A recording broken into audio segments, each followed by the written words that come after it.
Okay. So, it's just a basic presentation, and we have to get to the essential essence of. Now, can you guys see that okay? Yeah, you betcha. So, everything in this room started as an idea. We already know that, but let's get to the essence of what that means. It means that whatever you're thinking about, however you're thinking that, has an impact. So, in this particular case, we're talking about the effect that the medical community has on your pain condition. And that effect is staggering. You know that from personal experience. When people are told that they have a depressive condition, well, they have a depressive condition, right? They get sucked into that. One of the problems with being on pain medication is that you expect to have pain, right? Because you're taking the pain medication, you're locked into that vicious cycle. Now, something very important to realize, that when you guys started making your bed, you actually fundamentally changed how you were going to cope with pain. You changed it because you said, if we make the bed in the morning, we're not getting back into bed. Now that points out a really important thing. That means that your intention is that you will be up like a normal person, which is a fundamental shift from 6 weeks ago, right? And a very important one. Absolutely. I don't think of any of my clients has making the bed ever been so incredibly important, because it sends out intention. It says, hey, this is going to be great. Now, in going from 150 micrograms a day down to 50, 25 to nothing, you've seen how your body responds. And the body is going to respond nowhere near as bad as the first time. And I told you that. And although you say you had some rough parts, your energy is still really good and you're still functioning very well, right? It's the energy of knowing that it's not going to be as bad that allows that. So once again, we go back to intention. What is the intention of the words? The words are that, hey, listen, everything's going to be okay when you do this. So thoughts become things. And it goes so much further than that. In this particular case, talking about the LSCO, and so the Lethbridge Senior Citizens Organization, somebody saw a need for that. Now, Lethbridge as well, a long time been known for its seniors population. When we think happy thoughts, we have happy feelings, we're happy. Worrisome thoughts lead to fear, anxiety, ruling our bodies. Now, when you think of the pain body that used to be your way of life, worrisome thoughts. Because not only were the ones that were plainly available really causing issues, but it was the ones you couldn't see, right? It's the ones where you can't get up for Thanksgiving dinner, where you're going to miss out, where you don't know what's going to happen. Is the pain going to get worse? Why aren't the medications working? Why do I have to be this? I used to have this kind of life and now I'm here. It's all these worrisome thoughts. Okay? Then there's the what if thoughts that lead to questioning, low confidence, and then an ability to make decisions. So at some point, there were those what ifs. Christmas time last year. What if I can't get out of bed? What if I can't do this? What if? And if I'm not mistaken, you're right there. You were right there. Yeah. And I wasn't making anything. I wasn't up for anything. Not even a regular supper, not a special supper, not a family get together. I'd be up for. And it was pretty dramatic. Yeah. And energetically speaking, when we look at your energy, right, that should be out 20 or 30 feet, and it's here. Yeah. And this may be how you slept. Or maybe there was a pillow in front of you, but you're crossed You're over. hunkered down, fetal. Yeah. Yeah, and just in survival. Yeah. And so then what you think creates how you feel, and thus your view of the world around you. So look at, and it's really funny because I mentioned this, look at what you were thinking at the time. Everything's getting involved in pain and discomfort and limitation. Okay? And so because of the pain, you then created a world around you that had pain. Now, a wonderful lady at this presentation says to me, okay, but you can't stop arthritis. You can't stop pain and discomfort. You know, well, who's to say you can't? And she says, well, you know, my mom was 105 years old and still walking around, died when she was 106. And when she was 105, she said, I'm so glad that I didn't have the burden of arthritis, the burden of these aches and pains. Dies at 106. And I said, you know, it's interesting. Was it the energy she created? Was it the fact that she took care of herself? Was it the fact that there was a genetic component in there? Well, we can say yes and no. Or is it the energy that creates that? Because if we look back on your career, it makes every single logical sense to me that you were in the position you were. You didn't like your job. You're extremely good at it. Didn't like it. You know, I'm great with cement work. I'm a great jackhammer operator. I wouldn't want to be doing that now. Yeah. It's you know, that's all great physical stuff. Where's the cognitive component for me? For you, it was the lack of really expressiveness or something that was true and passionate to yourself. You're really good at it, but is it really what you wanted? And so what happens? You get these degenerative conditions that start to happen. You get the chronic fatigue. Chronic fatigue, it's like you're depressed because you're not doing what you're supposed to be doing.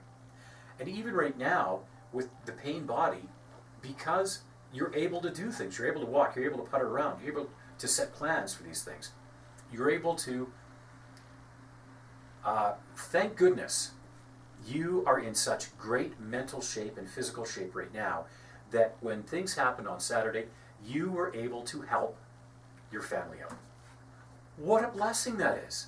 Now, I know in the situation it might have seemed really kind of off, but think, if you were bedridden, Kathleen might have had to deal with that all herself. However, it was the both of you, and you had energy, you had focus, you had the ability to create.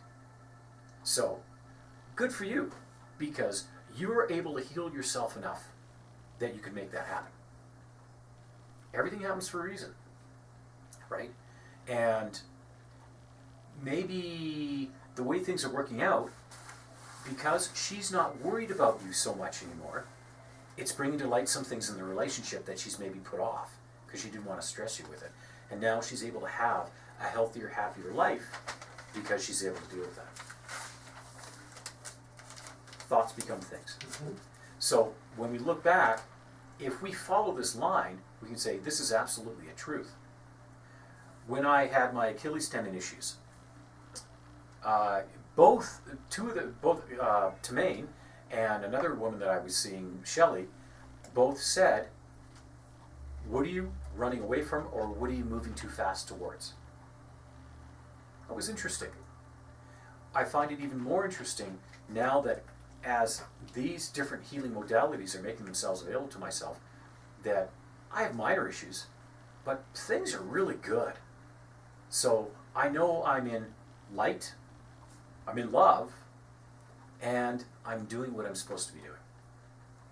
And I love what I'm doing. And it's just like that nice little sign there says, success is not the key to happiness. Happiness is the key to success. If you love what you're doing, you'll be successful. And it's the truth. So when we look back on what you were doing, well, you were successful, you weren't happy. Right? So obviously that financial success was not the thing. So what you think creates how you feel. The thoughts come first.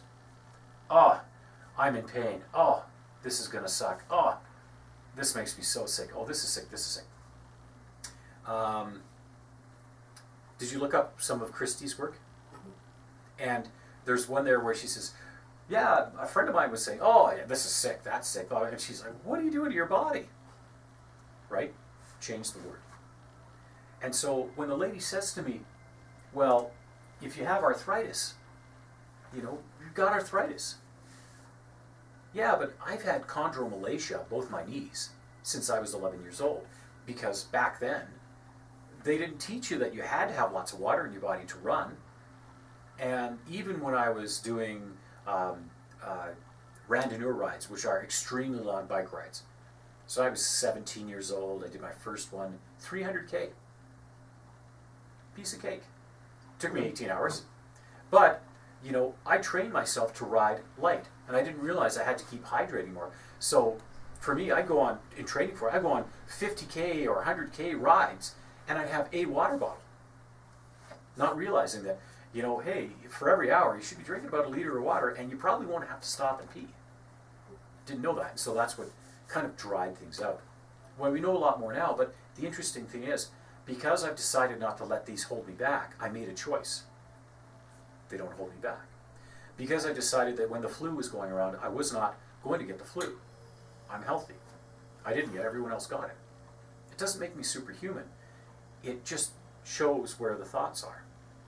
Now, you may still get some sniffles and things like that, but there's a whole totally different thing. So our thoughts really become things, whether they're just things in our mind. To bring that point home, you think of a pink elephant. Now, we've been through this before, you know, where you think, okay, pink elephant, and then this pops in your mind. And I think the story I did before was the pink elephant standing on a ball. What color was the ball? And everyone had a color for the ball. And then who's standing next to him? Then you see the ringmaster standing next. And then where are they? They're in a, you know, an amphitheater or in a big circus tent.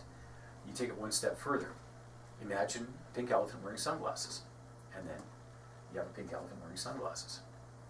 You know, our brains work really well that way. Now, imagine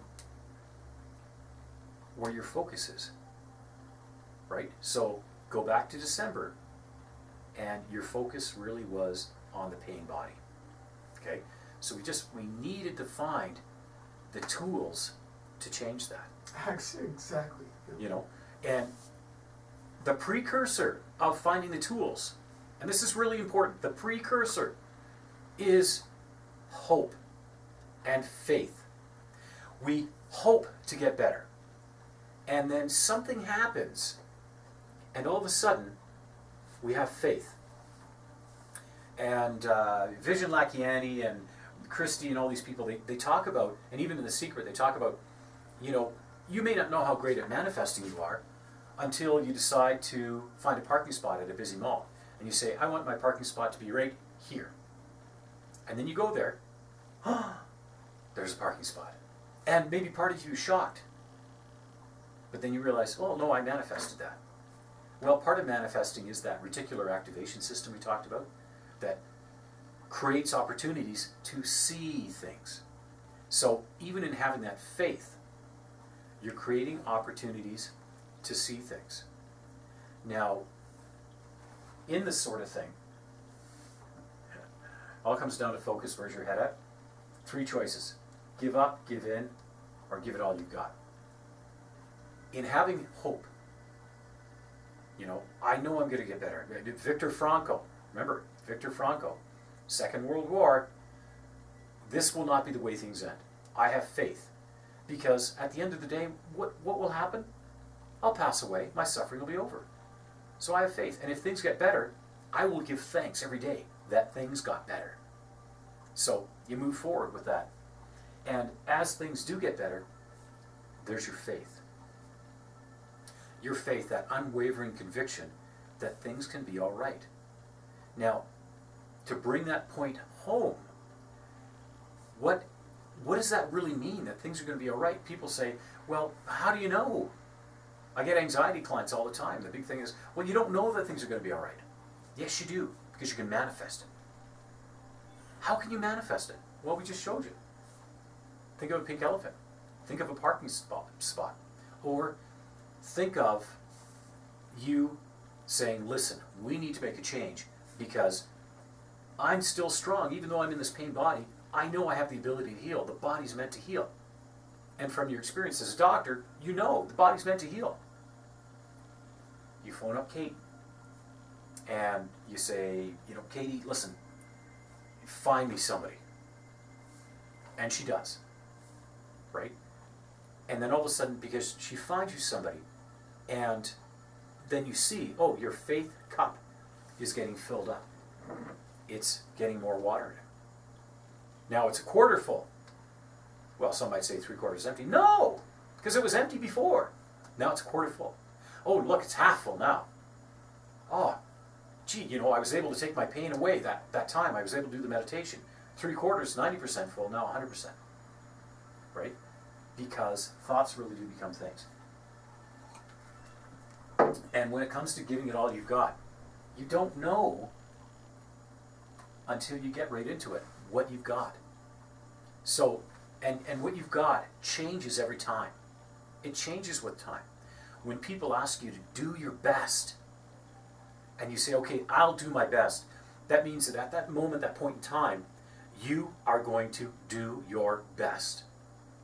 And then the next time, your best is going to be even better.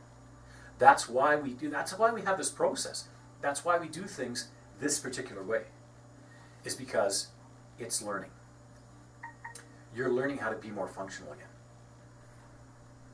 Right? That's a pretty incredible thing. It's interesting. It really is a challenge because what am I going to do all day?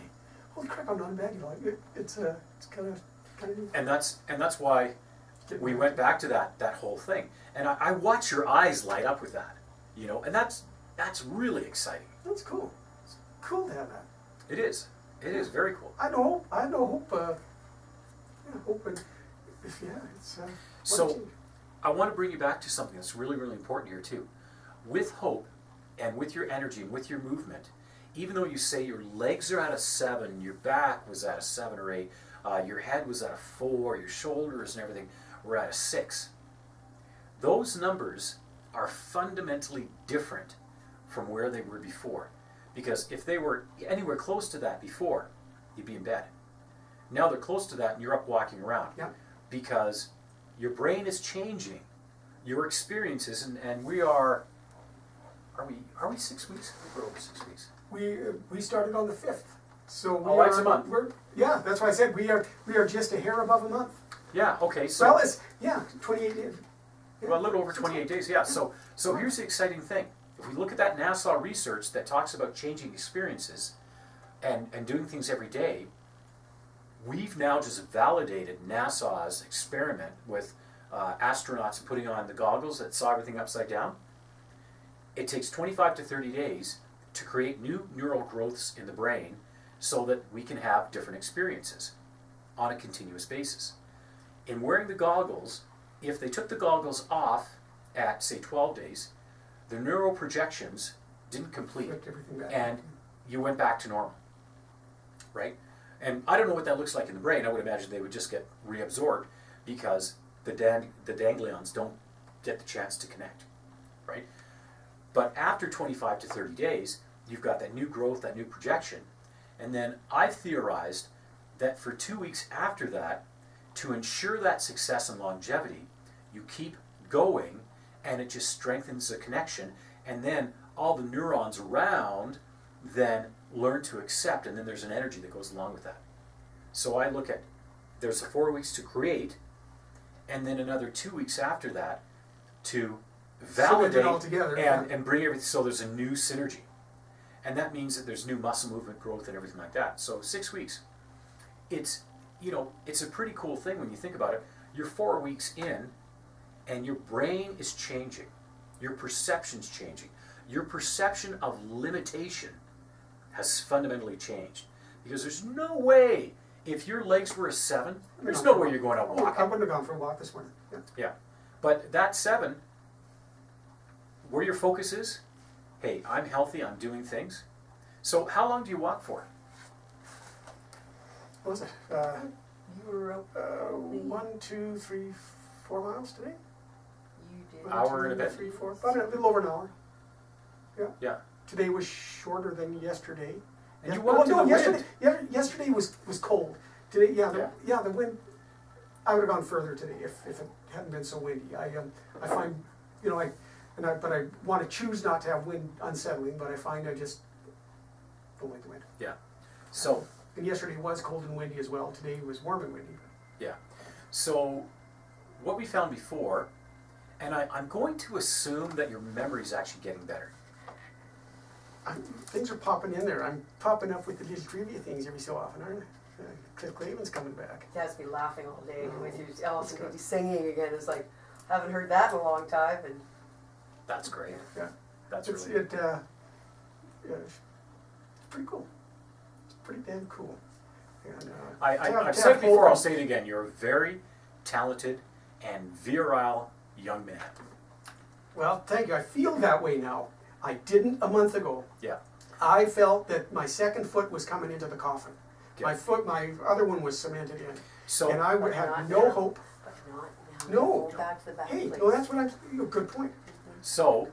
But so, now, that's what, like you say, this is healing. This is just, 2 days ago I was emptying, I got a sump under my pool, which I filled some barrels with, and I'm hauling water in buckets. Cass says, don't do so much, whatever, I feel good. Hauling water in buckets 2 days ago, and da-da-da, and I'm doing, you know, dinking around the yard and doing this, that, and the next thing, and, you know, so that's why my muscles are sore, you know. Yep. It's not because I'm just laying around. The bed is made.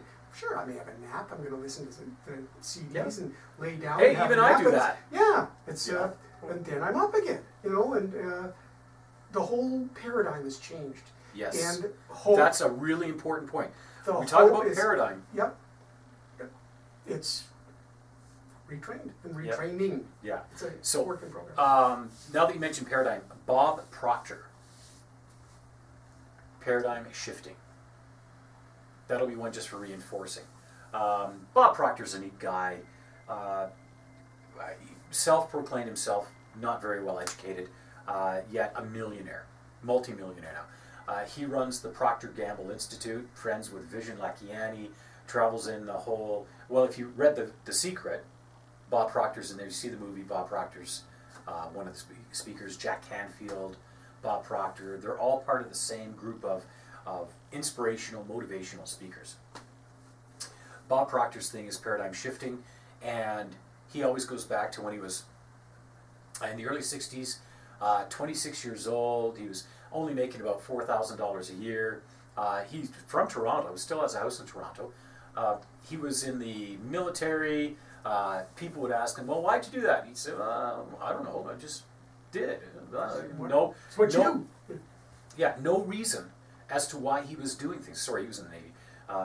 And he might do something foolish. And, well, I don't know. You know, and even with my kids, I say, well, why'd you do it? I don't know. I said, yes, you do. So don't say I don't know. Find an answer. Because if all your life you're used to saying I don't know, then you're going to be ignorant. You're not going to know a lot of things. So stop saying that about yourself. Change it.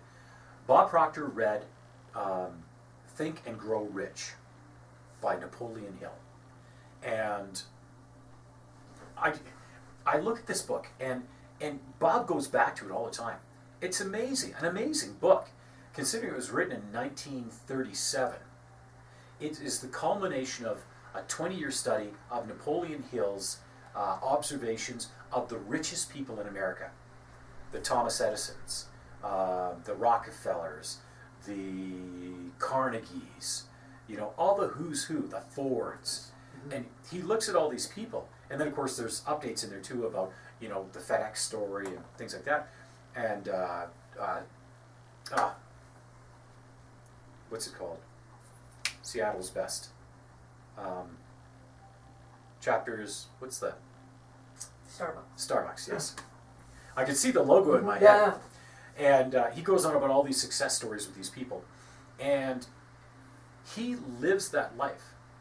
So when you talk about, you know, thoughts become things, infinite potential, he always goes back to Napoleon Hill's book.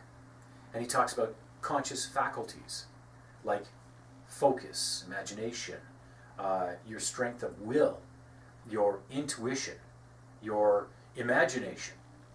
He talks about all these things that are basically aspects of your consciousness or your conscious faculties. Nobody teaches you about them. But if you think about your will, you think about your focus, you think about your creativity, your intuition, your memory, all of these things come together to make the makings of an incredible person. Now that said, we talk about, kind of where your head's at and stuff like that. When's your next birthday? July 5th. What is that? July 5th, you're going to be 62? 3. 63. Why don't you change it and make yourself 53? That's easy. Okay? Because I'll tell you right now, the way you're going, you're 53. I mean, you look younger than most of the guys I know that are at that age. And I have clients who are sort of in their low 50s, mid 50s, and I know the number is just it's just a thing. It's not your age. Let's change that so that your age can be this. So when you go to have your 63rd birthday, make it your 53rd. Have a really special celebration. Like, make it a big event. It's Eric's 53rd. People are going to go, 53rd? Well, that's how I feel. I feel 53 or younger. So I'm not in my 60s anymore, I'm in my 50s. That's a good idea. And as you go through that, keep in mind, this is all based on that study in 1979 where they went back 20 years. They took those 16 people and did that retreat. How did you feel? Yeah. Yeah, and they literally started to feel like they were back in their 60s again. Push the limits of it. Be in your 50s. The only thing you don't want to do is don't give yourself chronic fatigue or anything like that. But be in your healthy 50s. Be in your new 50s. What 50s are supposed to be. Yeah. For me. Yeah. They were supposed to be. Yeah. Yeah, well, and I look at it and I look at this and I say to myself, okay, man, I'm going to be 50 this year. Damn, I feel good. If I look at all the things that I can do and all the things I still want to do, I'm going to keep working on this energy. I'm going to keep working on these programs. And when somebody says, how old are you? Well, I am 50, but I tell you, I feel like I'm in my 30s again. Because I didn't feel this good when I was in my 30s. When, not to toot my own But horn. you're saying, you've got to feel like the new 30s. You don't put because your actual 30s were tough. Yeah. When I look back at it, I'm like, I could never pick up 2 45-pound plates and walk for 3 minutes around the gymnasium or the gym I work out at. I couldn't do it. Now I can, and it feels great. So, and I look at that and go like, okay, if that's what I can do, and I have a client like you, I got to share this information with you, because while you might not do this very thing, let's go back 10 years. What were you doing 10 years ago?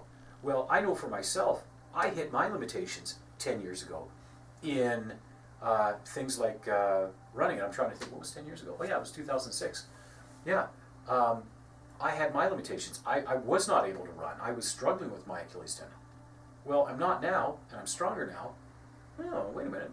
Things are really different. Yeah. So the whole notion that you could be 10 years younger, feel 10 years younger by getting that energy is an absolute truth. Very, very true. Yeah. So once again, we go back to the energy, the focus. Energy works really quickly. So I'm going to say I am 10 years younger. I feel like I'm 10 years younger. Well, if I feel like I'm 10 years younger, why don't I be 10 years younger? Right? And then you put it out of your mind. What does a 10-year younger person do? Okay, well, look at it. If you're 10 years younger, you know your body, and you know what theoretical limitations are there. You've had surgery on your back, and you know how your knees are and everything. Well, what can you do with that? Well, maybe you can run a little, maybe you walk a little, maybe you tinker around a little bit. Maybe you say, I am so blessed that I was able to retire and be free at 53. That changes everything. So then, what do you do together? How do you mesh that together? How do the two of you recreate your life? Yeah. And how old are you going to be this year? 57. 57. Okay. But she's going on 47. She's pretty young, too.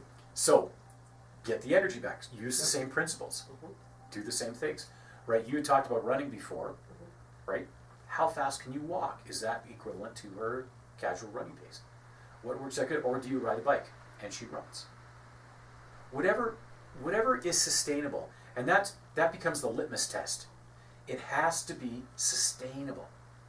Radical action is great, and not at the cost of the body, not at the cost of your integrity. Very important. Radical, once you get the energy in your mind, once you get the thought, radical action is great. So, where's your focus at? This is you on fentanyl, right? With the pain signals and everything that's going on. And this is most young people today. You know, if you saw the movie Up, squirrel.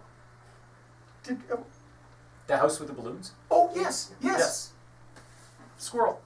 Okay. Yeah. I'll have to watch it again. I'll have to watch it. Vivi, I watched some stuff with Vivi. So. Yeah. There's a really cool point in that movie, too, where the man and the woman had this dream that they were going to have this house, and they were going to travel to this area, and that's where they were going to spend the rest of their life. And all these things kept coming up. All these roadblocks kept coming up. So they weren't able to do it. Are you guys cool enough right now? Yes, I am cool. Yeah.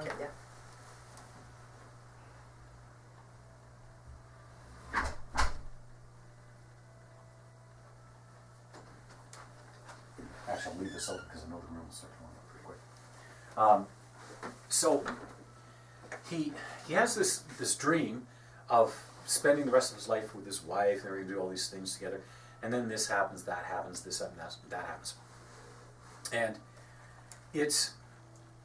when people watch that, and this is really where thoughts become things. People with blockages, when they watch that sort of thing, they are very much in the mind state of things are going really good, and then something always happens. Why would you do that? Setting yourself up. Yeah. Why not just, it's like, yeah, every time I get myself in great shape, and then all of a sudden I get an injury. Why would you do that to yourself? Don't throw that out there. You don't need that. Just be. Be great. Enjoy. Have gratitude. Bless yourself. Bless the people around you. Bless, the people you work with. And what we find is this is the really challenging part, where people they lack the faith that is the way things work. Right? So if you were to, and this will be a proof of the formula for you, the challenge people have. Mention that to Megan. Introduce her to the concept, thoughts become things. And that she can change, if she's not happy in her life, change the vibration. Make it better.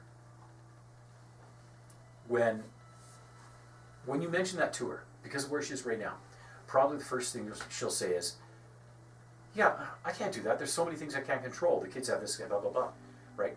What you'll see is a young woman who is in survival mode. She doesn't have a plan for anything. Her energy is all scattered around. She's exhausted. You mentioned that before. Because she's not planning her day. She's responding to her day. So instead of getting ahead of the boulder that's coming down out of the Temple of Doom there, she's barely, instead of getting, she's barely survived. She doesn't know how to jump out of the cave and leave it behind. She's got to get herself to the point where she knows that boulder's there and that she can prevent it from rolling. That's how far ahead you need to be. That's where you guys are. They always say ahead of the curve. They refer to the curve where people are rated on the bell curve of intelligence. Oh, get ahead of the curve because you're up here, you're really smart. Well, that means that you're actually in the system and you're better than everyone else. No, don't be better than everyone else. Just understand that you have an amazing ability to create the world around you. Right? And it goes back to faith and things like that. By the way, if you're like this, right, even this guy thinking all these different things, you're not sending the right messages out to the universe. Can you see that okay? Mm-hmm. Is your eyesight coming back? It's better now that I'm off. I actually just went in and had a checkup. It hasn't changed in the last number of, it's actually been 4 years, and nothing's changed. So it's as good as it's going to get. It's a little. Well, you know, I can see what I need to see. We'll see. Take note of if you find you have pressure and pain. Does it change your eyesight? Very much so. Yeah. Yeah. So that's that pressure then is either compressing and changing the shapes of the eyes, or it's compressing the ocular nerves, or the lateral geniculate body, or it's compressing or putting pressure on your visual cortex, which is going to be related to blood pressure or cerebral fluid. Those are both validations that you need just to look into that. It's one or the other, right? So, and if it's having that much of an effect on your vision, boy, let's find out. And this is a real positive because it gives us the opportunity to see things. Now, as you get more active and moving around, does it decrease? Or are you getting so active and it's potentially worse? Well, as the body heals, it does produce more things. So then we want to know, is there a restriction somewhere? What's going on? And can you then, when it gets bad, thoughts become things, right?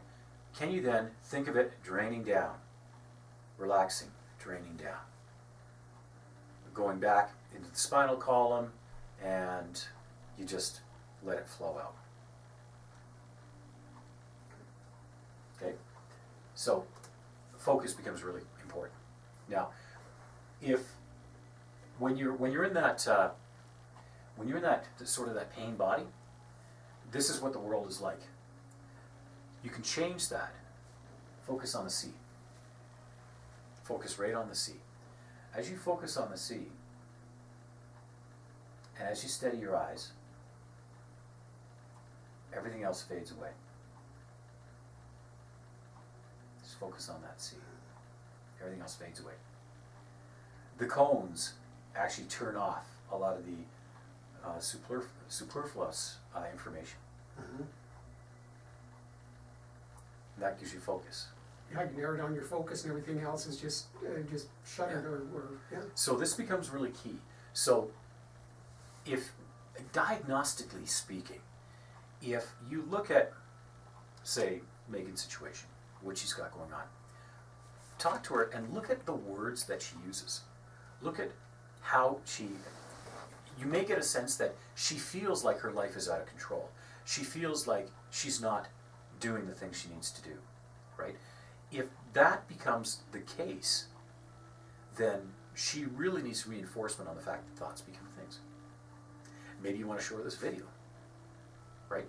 Because the big thing that people forget, right? Thoughts are used to control. If she's in survival mode, maybe just in that position where she doesn't realize she has that kind of influence. And there are a lot of people around like that. Some people can't get to here from where they are. They're not ready yet. I have to offer that out. I firmly believe that the horse to water, when they're ready, and if they truly want to and they're truly ready, and I honestly feel like this was just absolutely perfect timing, and I was so ready, and it was just a hand in a glove. And And I look at this too, and I am so thankful because I think if we would have been introduced to each other even last November and we would have embarked on this mission, this would have been totally different because there were a lot of pieces. It may not have borne fruit. No. Maybe it would have. Maybe it wouldn't have. It would have been a positive because I've worked with a lot of pain clients. It would have been a positive, but since that time, I've added so much more energy, so much more blessing, and such. It's almost like even in my mind, I get it more. Tapping with intention, energy work with intention, even how I utilize energy with you. And I found that for whatever reason in the last couple of weeks, for me, the whole process has changed. It's grown exponentially. Wow, what's going on? Yeah. Well, part of it is that thoughts become things. As I do more presentations, as I talk more and more about it, I get it even more. 28 days study, the NASA study, you know, Yeah. it's being, Yeah. your belief, it's happening. And then it's the validation. Now, Yeah. there are many levels to validation. Sometimes what happens is you go, yeah, the mind to heal the body is an awesome thing. Oh, yeah, it didn't work this time. Well, maybe you didn't focus enough. You know, or maybe you didn't do this enough or something like that. Well, what it actually comes down to is the change in the energy level, change in vibration. So the thing that really has worked for you is understanding that you are the creator. That, you know, if you're focused only on what you cannot do, then life becomes full of limitation. If you're focused on what you can do, that changes everything. And if you're focused on what you can do, and then understand that time is the great balancer, right? Because we may want a lot of things, but those things might not be reasonable. So, you know, even for yourself, if we were to start off and say, Eric, you're going to run, you'd be like, hey, Katie, where'd you dig up this nut job? Because you're not there yet, right? But as we start, or I should say, and as we start, and you experience these things, and you know that, well, we now have a way, we dial up comfort, we dial down discomfort, there's a change. By the way, that the venting technique that I did with you is designed to work with blockage areas so that we can kind of expel that way. Yeah. Now, it is actually proof positive that what has happened in that area is related to the psychological phenomenon of PTSD, which is related to a lot of things that happened in your life leading up to it, and that's that energy block, and that's what's happening with the nerves, and that's what causes the referred pain. As we do more work in this area, as we release it, everything gets better, right? Everything's just getting kind of caught up there, you know? It's almost as if you needed to have the surgery, however, you weren't prepared for it. You wanted something, action had to be taken, but energetically, it wasn't what you thought it was going to be. You know, I think maybe part of you thought that once you have that surgery done, everything would be better. Yeah. And it wasn't. Right? So there's a lot of disappointment, there's a lot of, and that then becomes, you know, you're focused on limitation, and your limitations are right in that area saying, darn you. And maybe part of you's even mad, and for years you were probably mad at that.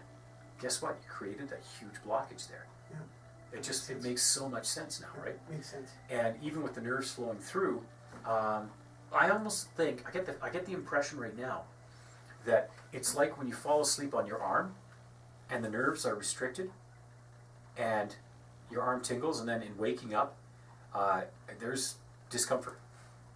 I think that's what that is. Hey, but that's a great analogy. If it's waking up just as the blood supply and things are coming back, that's a good way to look at it. Yeah. You can rationalize it easily. Yeah. And because it's nerve, though, right, we say, hey, guess what? Even though you guys, this is how you feel with this blockage, this restriction here, there is blood flow. So it would be an interesting experiment for you to put heat along that area. Tiger Balm, which I don't know if you've done before. Well, we've used Chinese oil. That does a cool and heat. Yeah. Just to see how it increases the energy flow and blood flow to release restriction. There's a fine line. As opposed to a heating pad. You've used a heating pad on it a lot, right? On and off, not much. Okay. And with the heating pad, what you want to know is, does the heating pad then allow for a relaxation of the discomfort in the nerve projections or the referred pain? That's the key. So when you apply heat, you want vascular dilation. But if in getting that vascular dilation, you also have swelling of the materials, then it's almost counterproductive. Right? You have to see. Yeah, experiment with them, see Yeah. what, okay. Yeah. In any case, you're just doing one more thing to find answers. So we know we've got a blockage there, so we work the energy to remove the blockage. Even thinking about just that flow and going in and putting your arms around that part of your body and saying, you know, I bless you. You've given me my mobility back. Thank you very much. I bless you back insertion surgery. I bless the doctor for giving me my mobility back. It took a while, and now things are much better. Get the energy flowing back to that part again. So, this is the biggest one people have a challenge with. You are the creator. What will you create? There is more right with you, and this is, now we're going to go back to the perceptual system. There's more right with you than wrong. There's more right with you than wrong. When you're in pain, it's that pain that says, okay, we're competing for signals now. Here's pain way up here. This is all there is. So you can't have anything else. Yeah, There's there's a lot nothing wrong. that this whole arm, these Yeah. 2 legs and everything else is fine. This is killing me. The sliver and it, Yeah. everything else, the noise is overwhelming. And then It's all way better. Yeah. Yeah. And then when you change it around, though, even when you're in that pain body, you can stop. You can move your fingers. You can feel your fingers. You can know, oh, these are better. That's fine. All right, yeah, this is That's good. good. This is good. Yeah, Those are good. yeah, this is good. This is good. Yeah, I can do this. Yeah. Oh, yeah. Oh, well, that feels good. Yeah. It changes everything. Now, in talking with seniors about this, they look back at you and they go, yeah, when you think about your body and all the things going on, there's more right with you. If you're sitting in this room listening to me and you can hear me, you can see me, you can see this. So you got a little arthritis. Your back hurts a little bit. You're in a walker. There's more right with you. Your heart's beating, your lungs. Let's look at all the things that are right with you. Your brain is working, you're processing information. Think of these little things that are going on. Right? It changes everything. That's going to take us back to our reticular activation system, by the way, and change our focus to focusing on what's right. Everybody always, and it seems to be a common thing now in these programs, everybody wants to focus on what's wrong. Everyone wants to complain about what's wrong. Your daughter, what's she complaining about? It's what's wrong. Find a solution or focus on what's right. And that's a challenging thing in those relationships, because sometimes, and I know from personal experience, when things are wrong, you just want to walk away. Walking away is always easy, you know.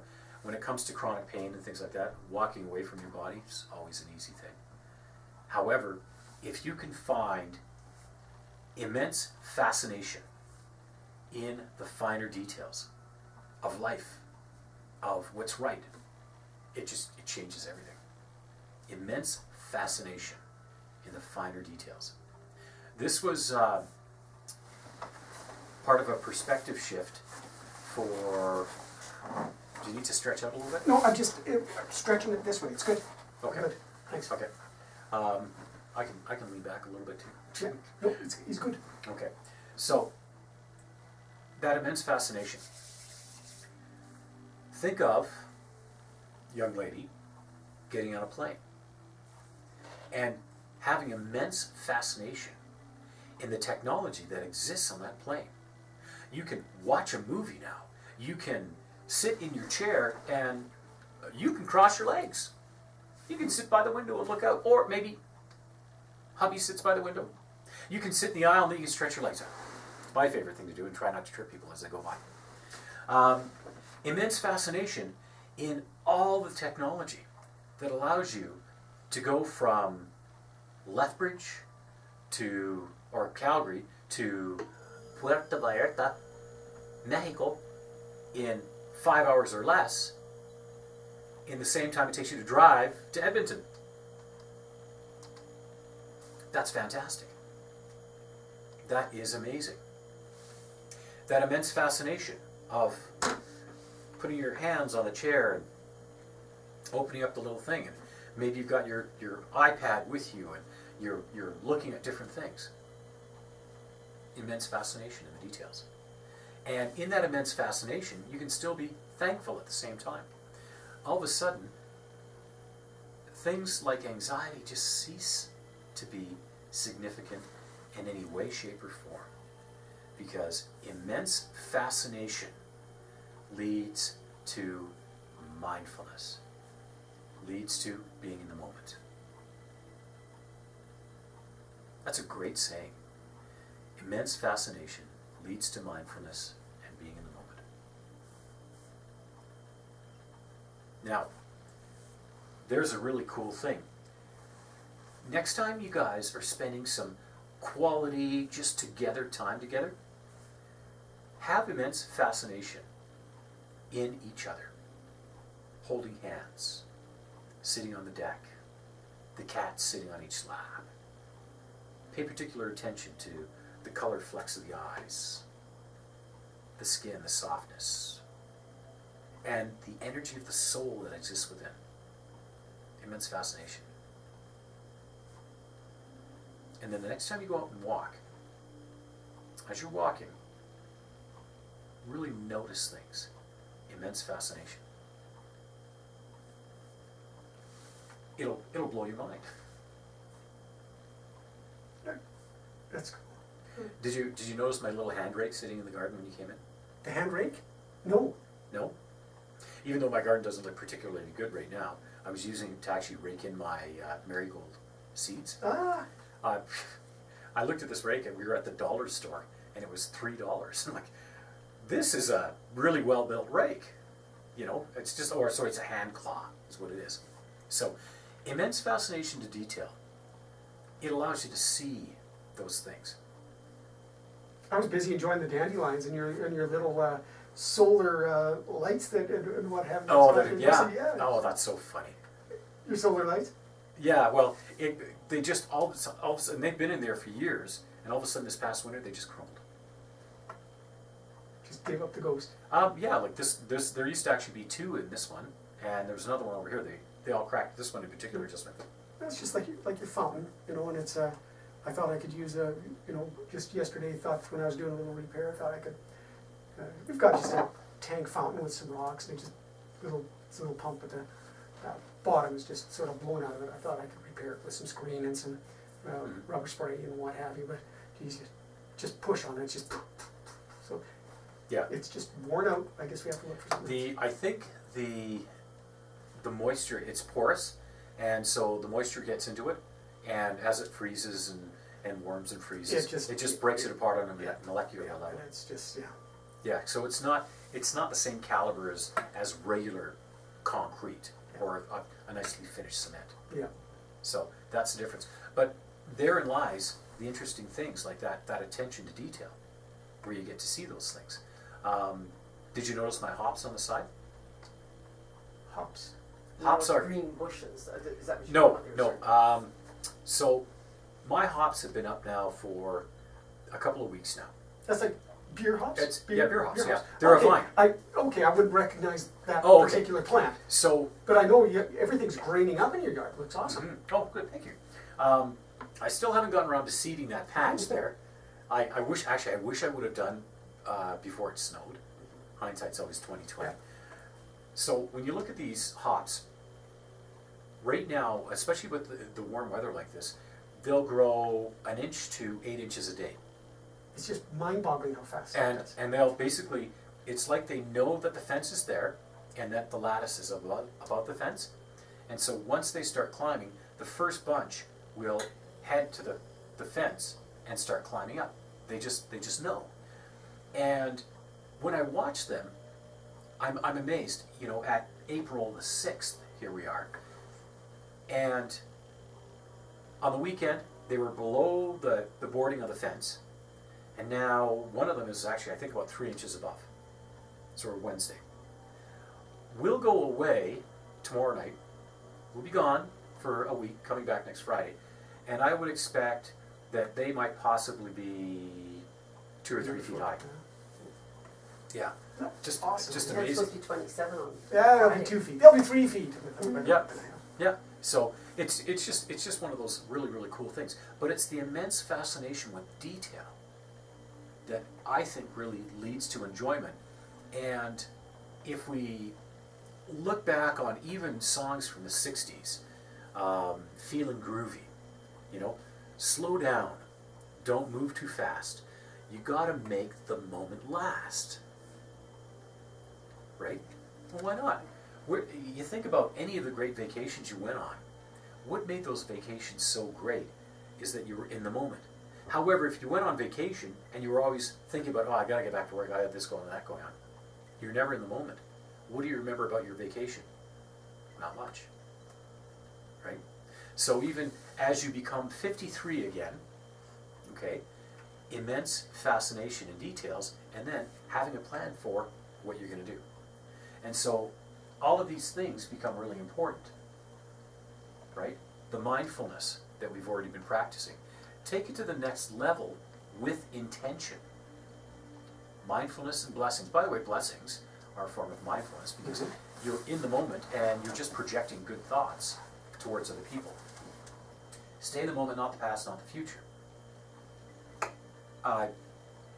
Kath, if you perfected mindfulness for yourself, you'd be hopping on a plane tomorrow.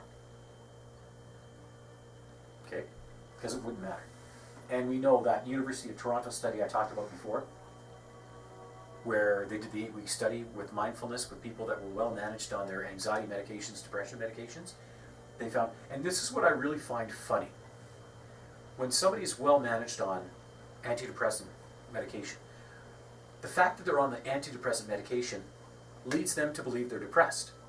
They still have depressive lows, okay? Mindfulness helps to fix that, helps to make the medication work better.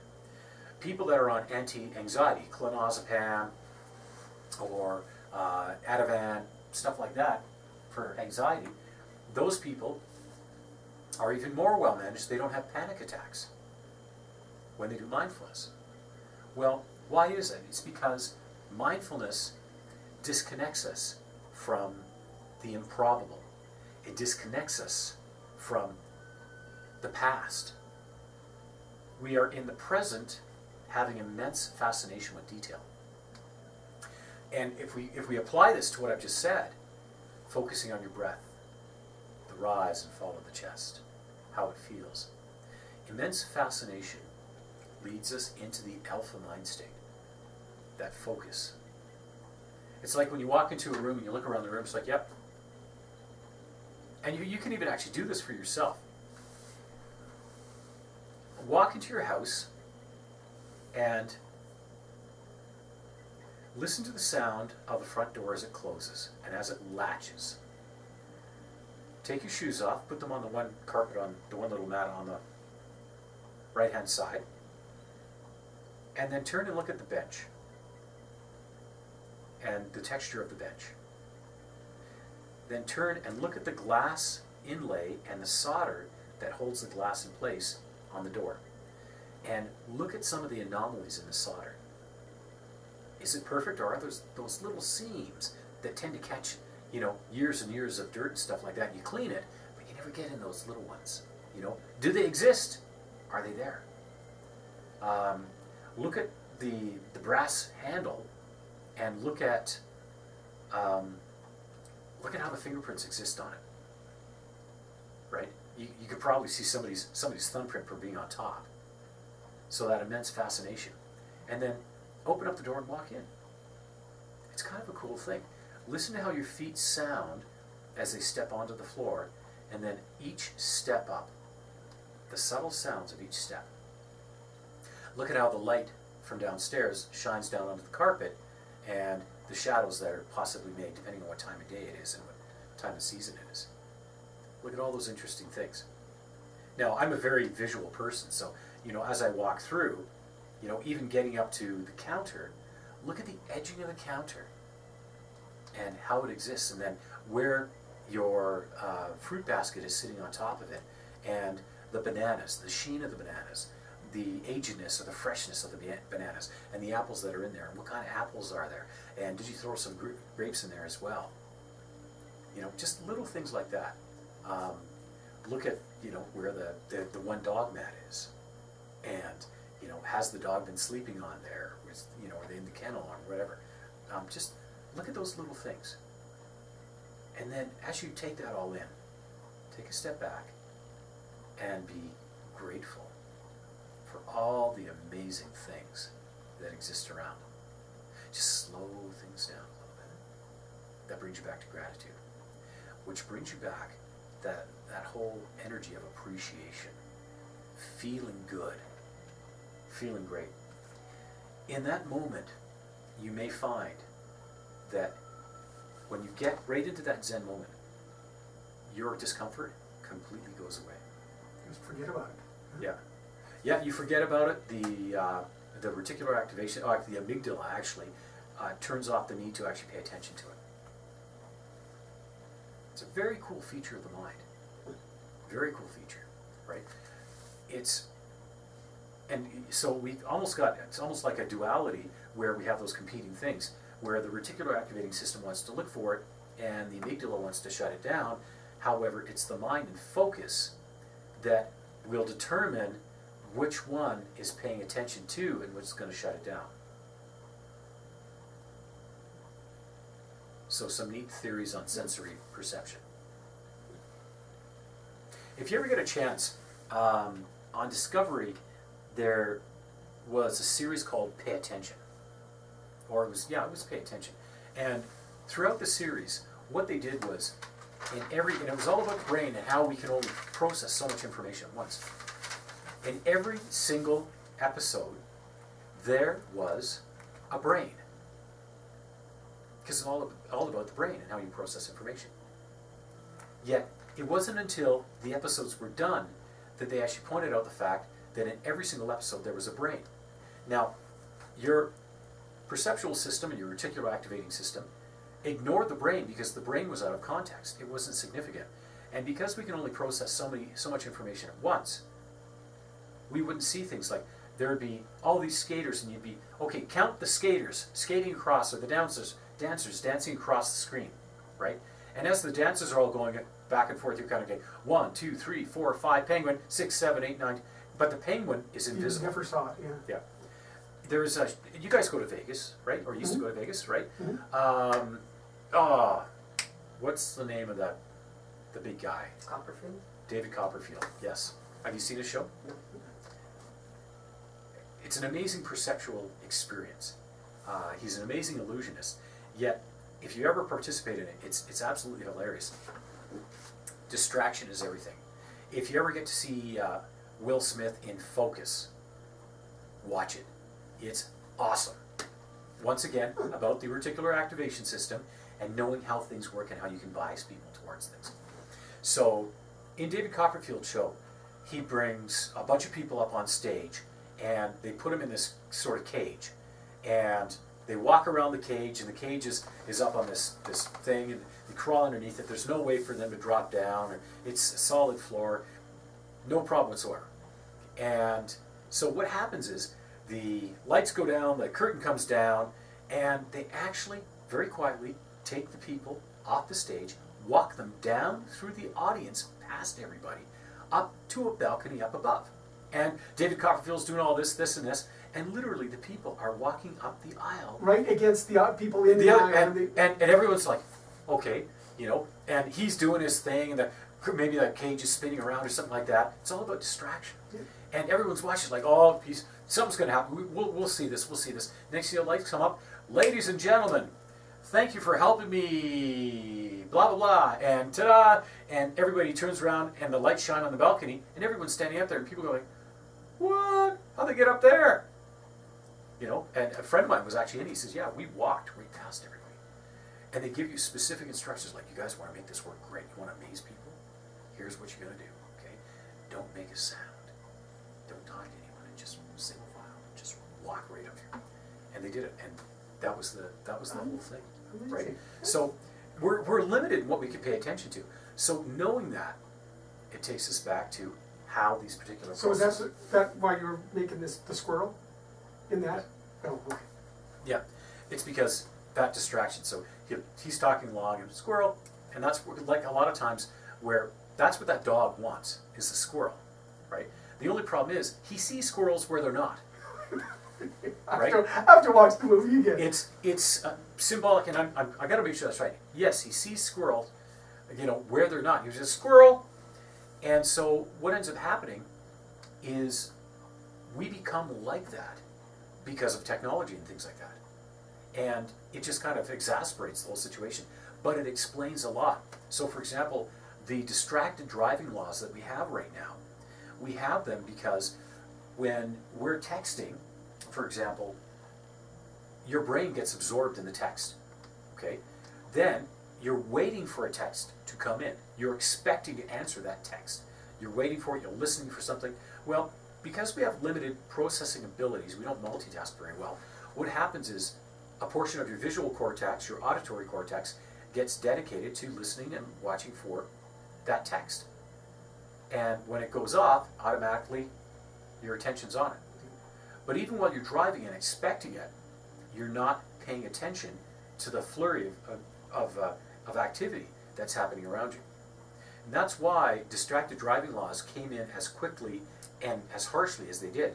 Because this 17-year-old girl who had been texting nonstop for a couple hours, then got in her vehicle and drove smack into the back end of a car that was parked on the side of the road and killed the driver.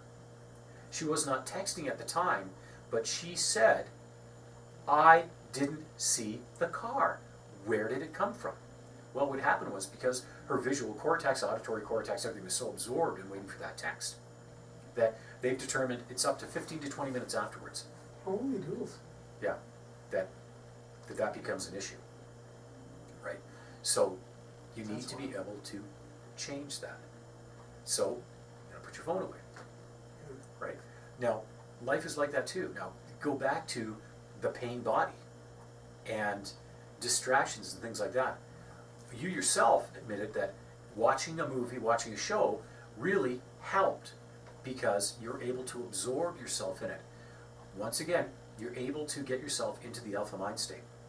Now, when it comes to if you have a moment of crisis, okay, then what you need to do is you put on the audio tracks and you have something playing in front of you. Or you have Kathleen hold your hand. Or you have her pinch this particular pressure point, right? Get yourself absorbed in these different things. Because what that means is, because right now everything's changed for you. Although you say something might be a 7 or an 8, it's a different 7 or 8 from what it was before. Because what's happened now is your body has an expectation of being able to handle it, being able to do something with it. Because your body has hope. Your mind has hope. It knows that we'll do different things with it. And the fact of the matter is, you're getting to the point now, and this is really cool, where it's only pain. And it's not pain because you're being hurt, because something's being damaged. It's just pain because your nerves are going, hey, hey! That's all, right? Which is not what pain is for. Pain is to indicate to you that there's a problem you need to pay attention to. And that's how your brain works. But as you move further along, and as you actually apply these different things, you're going to realize that it's real in one sense, and it's causing you no harm. So therefore, it does not require the same specific attention it required before, which is to be up top, loud. It's that peacock with the fan out and everything like that. It doesn't have to be that way. It doesn't have to be showboating like that. It can just be down below. It can be, you know what, yes, I recognize I have this energy blockage. We're working on the energy blockage. Things are getting better. Cool.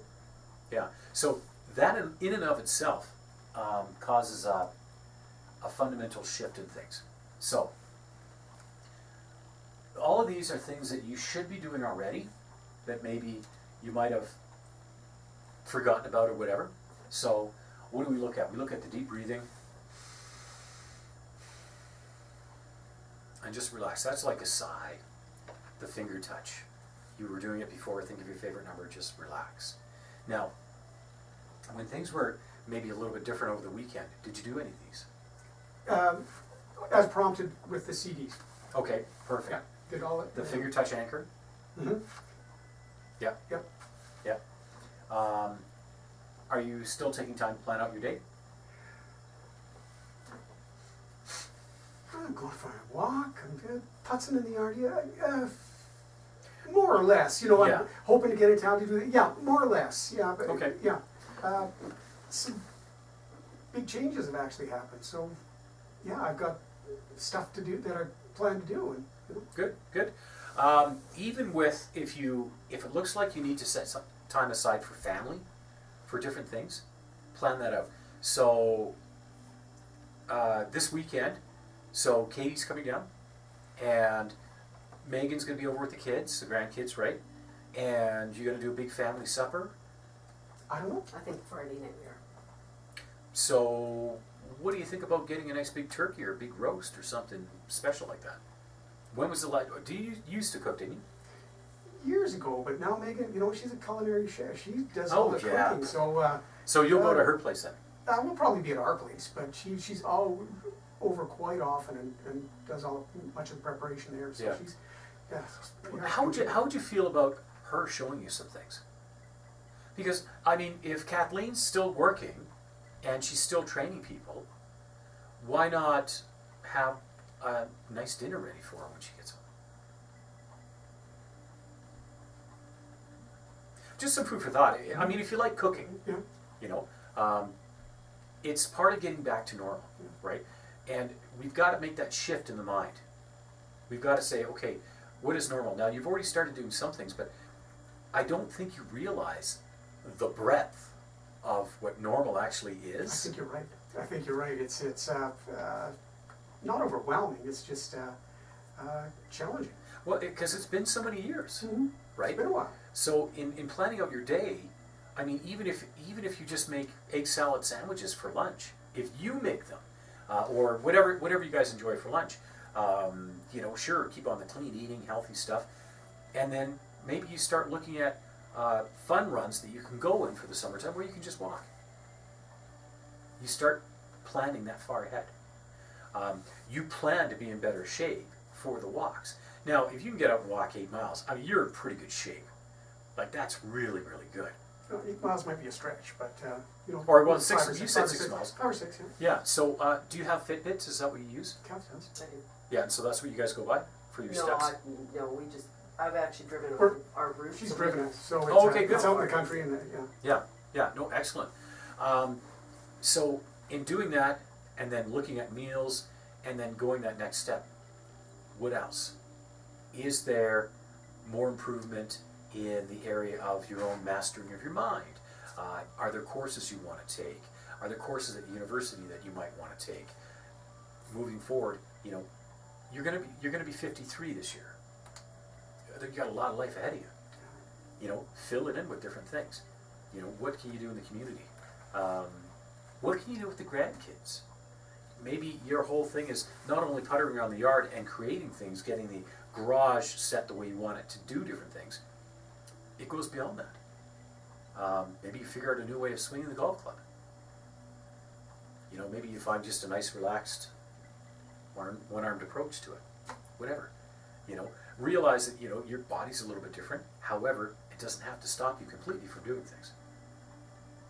If blind guys can golf and double amputees can run, heck, what can you do? Valid point, very valid point, You know. Yeah, and I find that really exciting. You know, what can Eric do? It's whatever he wants, whatever's positive. You just have to have a plan for that. Mm-hmm. So think of the breadth for it. Have a plan for it. It becomes the sky's the limits. So very important on the tapping. Yes, we want to think of something that makes us feel really good. Let's take it one step further. Let's think of something that really makes us laugh. Like, if you're in a down moment, now this becomes more of the really, really interacting with this. If you're in a down moment and you need to change it, Kathleen's going to help you if you don't realize it. If you're all of a sudden you let yourself just slip into the pain body, for whatever reason, and I doubt it's going to be anywhere near what it was, simply because now you've gone off the meds, which means the oxys are going to work. Every time you take one, it's going to be a new effect, right? And even as you wean yourself down from them, each one is going to have that much more of an effect, right? Especially with your movement and the things you're doing. Yeah. Your pain scale is changing. So what used to be your 0 to 10 before is probably now nestled into a 0 to 6, but you're still applying the same thing, except your whole neurology has changed, and you only go up to 6 now. Right? Just like 63 is now 53, this is where you're at. Everything's changing. This is a good thing. Mm-hmm. So, in order to support that change, you also have to make your physical actions consistent and your mental thought process consistent with that. And that's where, that's where really seeing yourself at 53 again, and think back, what were you guys doing, 10 years ago? I know you were still working, but at the same time, what did you enjoy doing? Were you running? Were you biking? Were you getting out doing things? Were you golfing? Were you, did you have a boat? Did you like to go out on the lake? Did you like canoeing? Were you swimming? Were you hiking more? Yeah, we'll go through. Yeah, I've got to relive a lot of those. Yeah, and then this time just take that step to realize, okay, well, we can go back in time and immerse ourselves in it. Consciously, the self-hypnosis is, I'm 53, I am vital. And that is based on the perception that you're strong, you're walking, your legs are doing great, you're amazing. So at that point, then you have to look at, okay, what else? Amazing things. And you immerse yourself in that, not to relive that time, so to speak. We want to take the positives out of it. So you don't want to relive that time, especially if it was negative, but you want to relive the vital energy that a more youthful mindset and a more youthful body has. So then the self-hypnosis becomes, okay, I'm 53. I'm not even halfway through my life. Wow.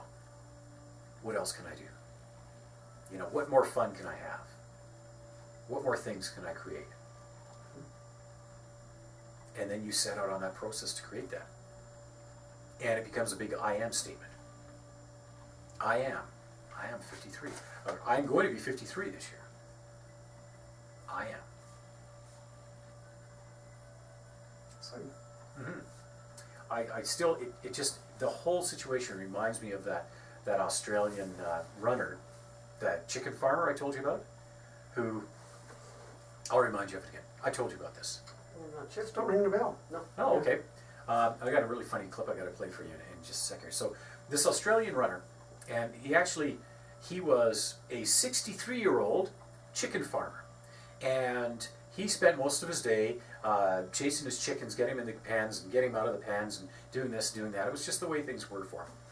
And he'd heard about this ultra marathon, 100 miles in the outback, and some of the hottest, like 50 degrees during the day, right? And it took place over the course of 5 days, so they gave you 5 days to complete it. So each day, you were essentially running a marathon. Each day, 20 miles in the blistering sun. You got 5 days to do it.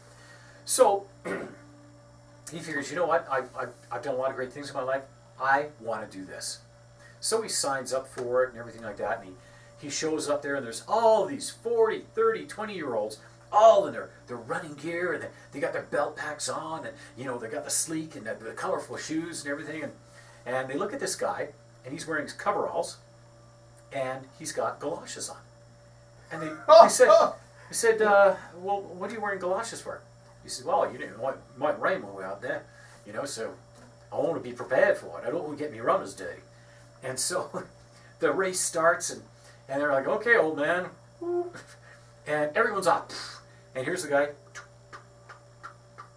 shuffling on. Steady. And there's actually a name for the shuffle that this guy had. They actually called it this guy's shuffle. You know, the John such and such shuffle.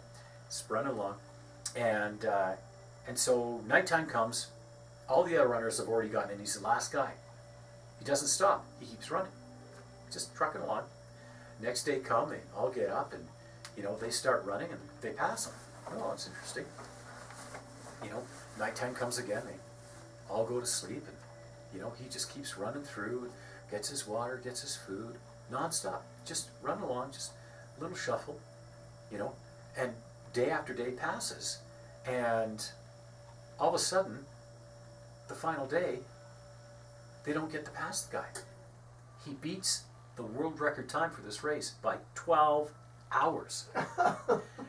Nobody told him he had to stop. Right? Nobody told him you're supposed to go to sleep for 6 hours. So he just kept running. He didn't know that he had to stop. He didn't know he couldn't do it. He didn't know, right? So therefore, in his mind, this is just what you do. That's what I signed up for. I'm not tired. You know, I don't know why these guys are sleeping. I'll just keep going. Right? Cheers. That's cool. Yeah. So, you know, what would you do if you weren't afraid to fail? You know, what would you do if you didn't know you could fail? What would you do? Right? This becomes a completely different mindset, a completely different energy set.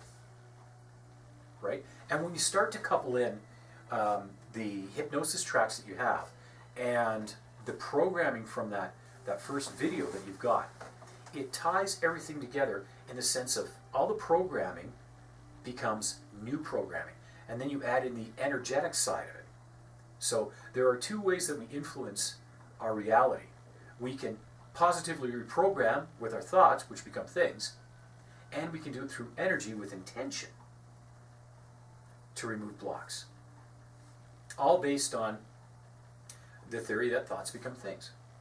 So you can work the energy. It works very, very quickly, and it works over distance. It knows no bounds. Okay? You can do it through hypnotic pattern. You can use the two of them combined together. Because what happens when you combine the two together? You got healing hands, energy flowing. I bless myself that my energy may be pure and in light and feel absolutely incredible.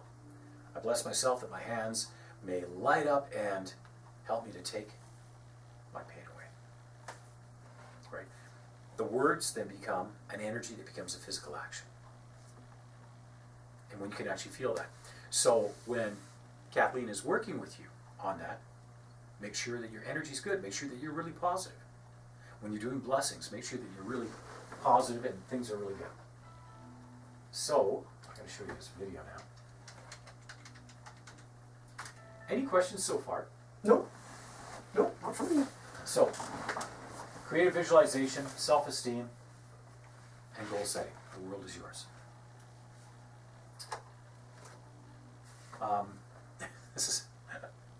I love this part of it. When the pain body, take charge of your worry. You have infinite potential. Changes everything. Absolutely changes everything.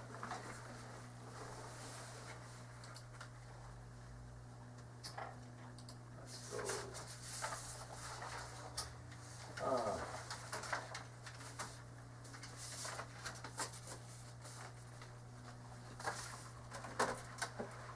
Let's work through that a little bit there.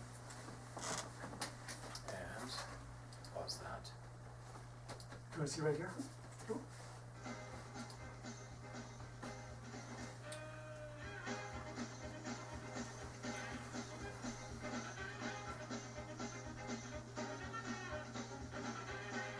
The fact that this is a scion, right, and just what happens here is just, I crack up every time.